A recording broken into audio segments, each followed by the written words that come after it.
옛날 옛날 한국은 조선이라는 나라였어요. 이 조선이라는 나라에는 세종대왕님이 살고 계셨어요. 세종대왕님은 조선의 네 번째 왕이기도 해요. 세종대왕님은 책도 많이 읽고 공부도 열심히 해서 아주 똑똑한 왕이었어요. 그리고 백성들을 생각해주고 항상 백성들 걱정만 하는 어진 왕이었죠. 그런데 세종대왕님에게는 한 가지 고민이 있었어요. 그것은 백성들이 글자를 몰라 억울한 일을 당하는 것이었죠.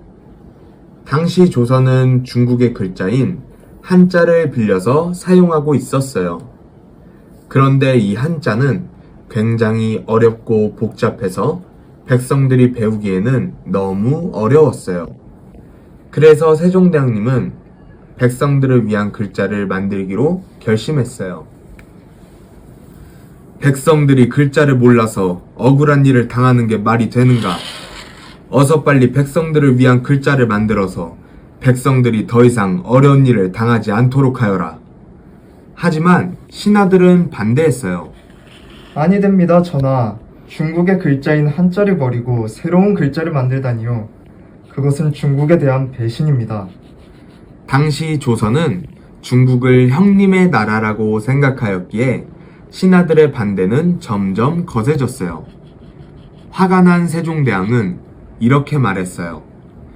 백성들이 글을 몰라서 억울한 일을 당하고 있는데 자네들은 어찌 중국과의 관계만 생각하여 백성을 되돌아보지 아니하는가?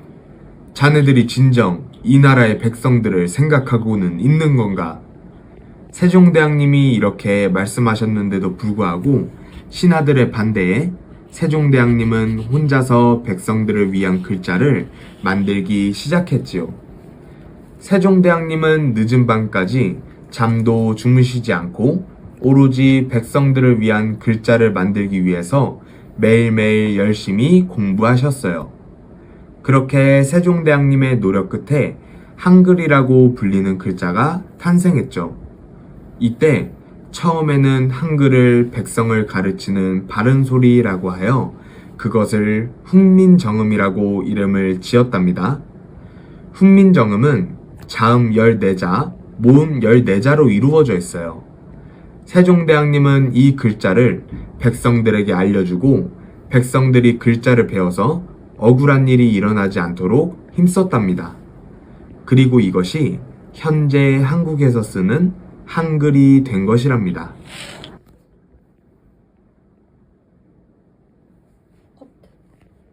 한글이 만들어져서 이제 나도 글을 읽을 수 있게 됐어. 덕분에 글자를 몰라서 생기는 억울한 일도 일어나지 않게 되었다니까? 이것 좀 봐. 나도 이제 내 이름을 한글로 쓸 수 있게 됐어. 세종대왕님이 만드신 글자 덕분에 생활이 아주 편리해졌어. 세종대왕님이 만들어주신 한글 덕분에 백성들은 어렵고 복잡한 한자 대신 한글을 배워서 글을 읽고 쓸 수 있게 되었어요. 한글은 한자보다 수가 적고 굉장히 배우기 쉬웠어요. 똑똑한 사람은 하루 만에 한글을 전부 배울 수 있고 어리석은 사람도 열흘이면 모두 배울 수 있다고 했었으니 말이죠. 내가 만든 글자 덕분에 백성들의 생활이 편리해지고 더 이상 억울한 일을 당하지 않게 되다니 정말 다행이군. 앞으로도 나는 백성들을 위해 끝까지 살 것이다. 이렇게 세종대왕님의 위대한 업적 덕분에 세종대왕님은 현재 한국에서도 가장 존경받는 인물 중 하나랍니다. 한국의 돈 10,000원짜리를 보면 세종대왕님의 얼굴이 새겨져 있는 것을 알 수 있어요. 끝까지 백성들을 위하는 마음으로 평생을 사셨던 세종대왕님. 어떤가요? 정말 멋있지 않나요? 여러분들도 세종대왕님처럼 훌륭한 사람이 될 수 있을 거예요.